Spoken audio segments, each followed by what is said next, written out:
সালামু আলাইকুম রহমতুল্লাহ। আজকে সকালবেলা খামারে আসলাম মুরগিগুলো দেখতে কি অবস্থা। আলহামদুলিল্লাহ গরুতে চলে আসছে।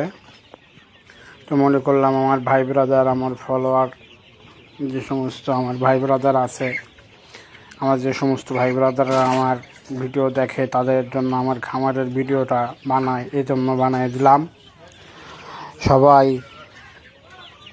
কর্মের ভিতরে থাকবেন। মুরগি পালন একটা লাভজনক ব্যবসা। যাদের জমি আছে স্বল্প পরিসরে আমার মতন খামার করে বেকারত্ব দূর করতে পারেন। কেউ বসে থাকবেন না। সবার দাওয়াত রইল আমার খামারে। সবাই ভালো থাকবেন। আসসালামু আলাইকুম। সবাই বেশি বেশি করে আমার পেজ এবং আমার চ্যানেলটা সাবস্ক্রাইব করবেন। সবাই ভালো থাকেন। আসসালামু আলাইকুম। সবার দাওয়াত রইল।